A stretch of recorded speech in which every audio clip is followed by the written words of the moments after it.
Hello guys, welcome back to my channel, and if this is your first time here, please don't forget to subscribe. And if this is not your first time, welcome back.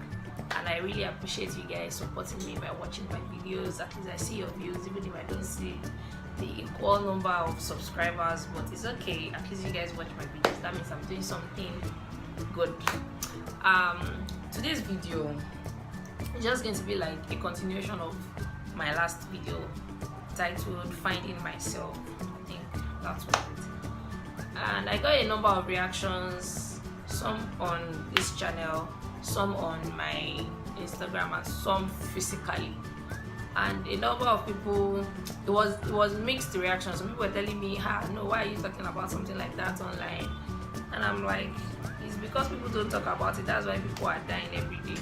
Anyway, and some people could relate, and then they started sharing experiences, and I just told myself I need to do like a part 2 of this. After I released that particular video, I started seeing posts, videos, things that could relate to what I shared in that video, and I told myself I still need to come back and do like a little bit of detailed explanation on some of these things and what I think we can do as women. Like I said, that particular video was for women, and women, especially mothers. I just want to share some of the things that I saw after I shot that video.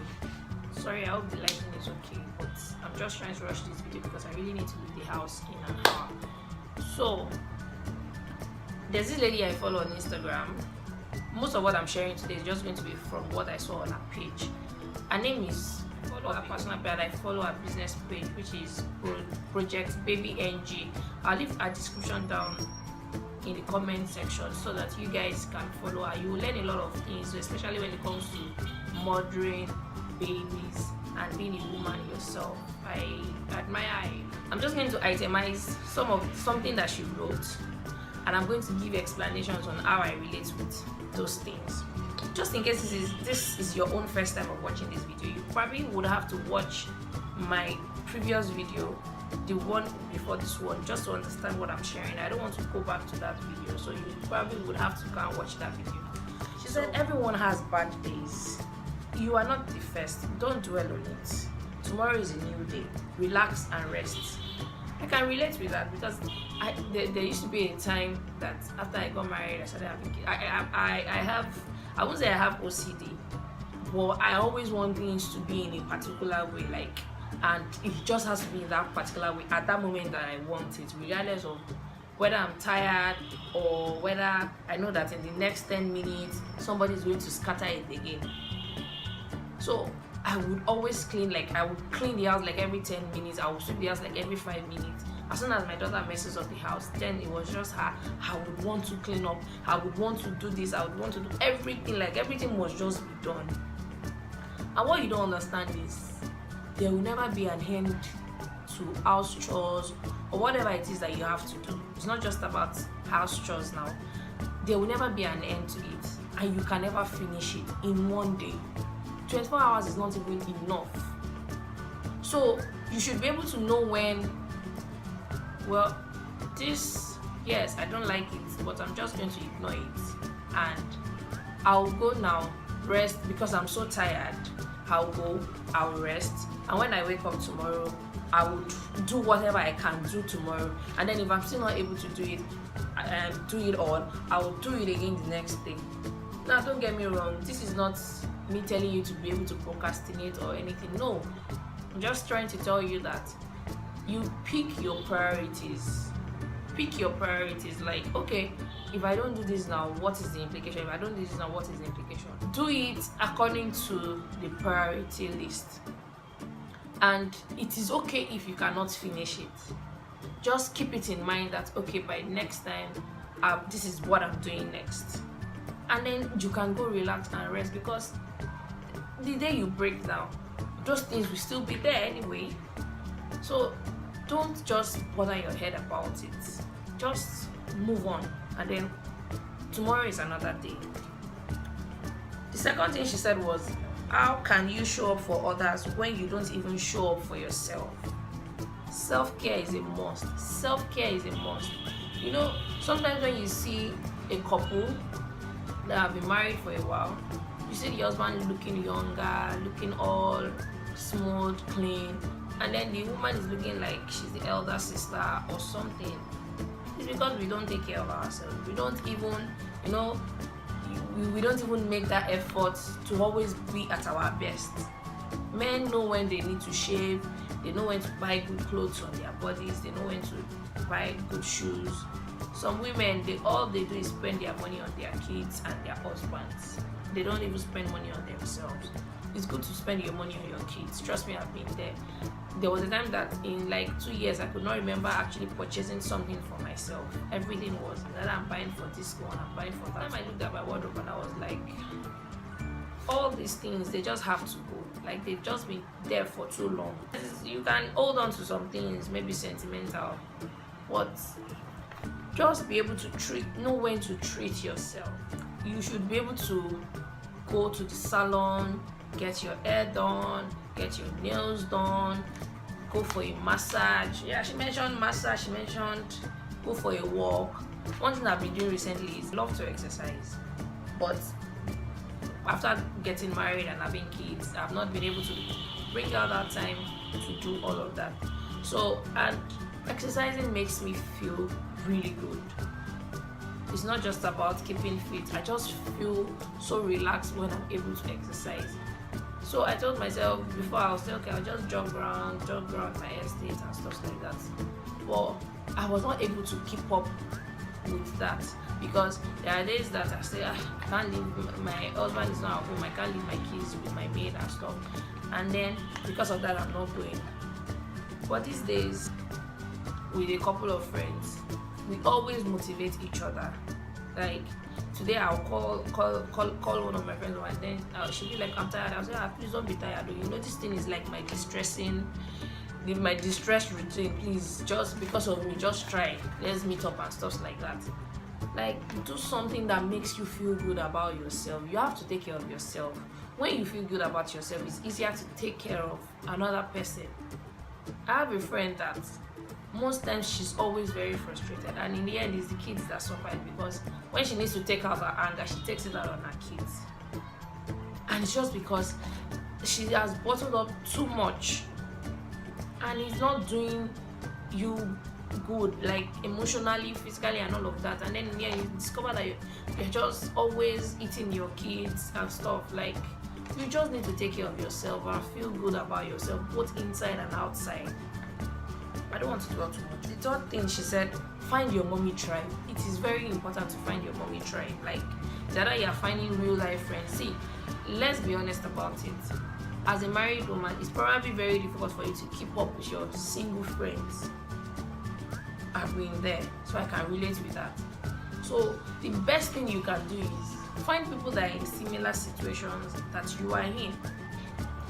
It will be easy for you guys to, in the end, you talk about things that all of you in that group can relate with.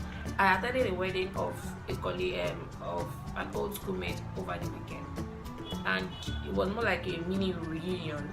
And most of us ladies that were there for that event, we all finished from school together, and we were all married. And I discovered that in the process of conversing, we all had things about each other that we could relate with, and then we decided that we were going to be doing some things just to help that particular situation. You won't find that kind of relatable experiences with your single friend. So she can't understand you, and then you will be jealous of her lifestyle just because you wish you can have what she has. And trust me, I'm sure she also wishes sometimes she can have what you have. So find your mommy tribe, your real life friends, or an online or something that you guys can relate experiences. You just discover that you're not the only one going through what you think you are going through, and then you guys can encourage yourselves, and you guys can decide on things that you can do together. The same set of people I go to gym with, there are times that we decide, okay, this evening we are not going to the gym, we want to hang out. And we can all, in fact, there are times that we'll probably just drop our kids in one house, one of us that probably has help, so we know that they are fine, and then we can go hang out. It helps you distress, it helps you feel good about yourself, and then you stop being jealous of your men when they're having fun. Like, I read somebody's post recently, and she said for a long time she was always fighting her husband for every time the husband has to leave the house and she has to stay back and watch the kids. And she said until when she found purpose in doing something that she loved, then all of that was over. You just cover that whether they go or whatever it is that they do and you think they have more freedom, when you are able to do what you are happy doing, you won't be holding any grudge against anybody. The fourth point, she said, speak up if you need help. Don't think that your partner or people around you are mind readers and they should know. Unless you speak up, they would think you got it all together, and that's the truth. Like, my husband sees me as this superwoman. She can work, she can run a business, she can take care of the kids, she can run the home, and he had that idea of me from the beginning of our marriage, that at the point when I now started feeling so drained and I started asking for help, he was looking at me like, are you sure you're okay? This is not the Loni I know. The Loni I know, she's always very energetic. And I'm like, the Loni you used to know didn't have so much luggages that she was dragging about. The Loni you used to know was just Loni, just Loni alone. But now this Loni now has children. She now, like, life has happened, so you probably don't have that much energy as you used to have, and then you should learn to now start asking for help. Learn to say, no, I'm tired, can you just help me do this? And then the funny thing, you'll discover that initially it might not be easy, but they would also relate with it at some point, and then the help would come. It's not just about your husband, it's also about people around you. I don't have my mom around me. Sometimes I wish I had my mom around me where I can just take my kids and then just drop them off for maybe a weekend and then just come home, relax and stuff. I don't have that opportunity. So I always have to look for other ways to sort myself out. And I won't say because my mom is not around then I should suffer. No. I know when to ask for help and I know how to get it. Then another thing she said was no more comparing. Nobody has it all together. Trust me.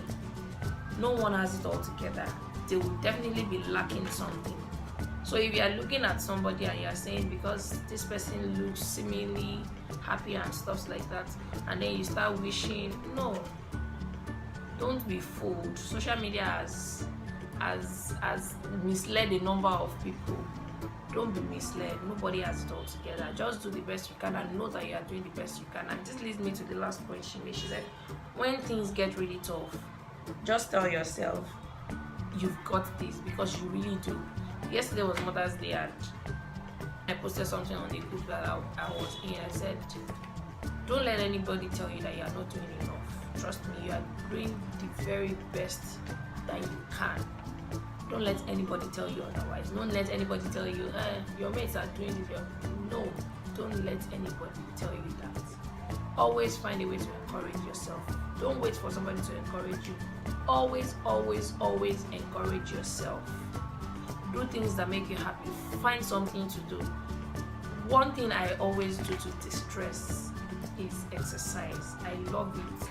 And in fact, the exercise group I'm on right now, you do aerobics, you swim. You see, by the time you are done, no matter how tired I am in the day, and it's usually in the evening, like around 7 to 9, no matter how tired I am, I always motivate myself. And the funny thing is, once I am done exercising, I feel so good. Like I can sleep better, I can function better. It's just find something. Go see a movie. It's just 2 hours. Like your kids. In fact, and I think another thing is just find a way to plan your time. Plan your time. Plan it around when you know that okay, it's just a few hours. I don't leave my kids for long hours at a stretch. No.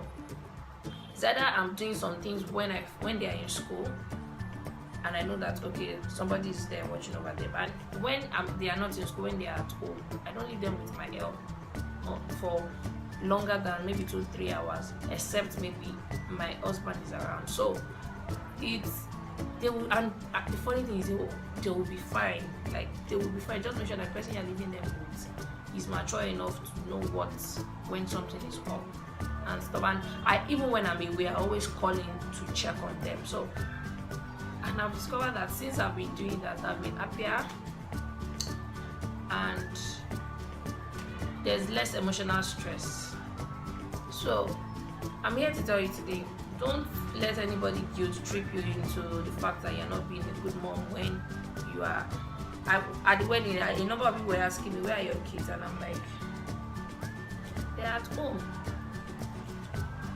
As in, like, they're at home. I don't have to carry them around me every time, everywhere. The funny thing is, they would probably not even enjoy themselves because of the setting. So I'd rather leave them at home where I know that they can have fun, they can play, they have all the freedom to run around where anywhere they want to run to. They can watch cartoon. They are just fine, rather than dragging them through the streets of Lagos in traffic. So I'm happy doing all of that alone by myself and not having to carry them along. And when I come home, I know how I spend my time with my kids. So, and they are fine and everybody's happy. Please don't let anyone guilt trip you. I'm saying that again. As a mom, as a wife, when you are having fun or when you are doing things that makes you happy, your happiness is in your hands. It's not in anybody's hands. Have that support group around you, and trust me, you will feel very much better. I hope you guys enjoyed this video, and I hope you guys will be able to do the needful. Please hit that subscribe button if you are not subscribed to my channel, and do turn on the notification bell so you know when next I upload videos. And if you like this video, please give it a thumbs up. Thank you. Bye.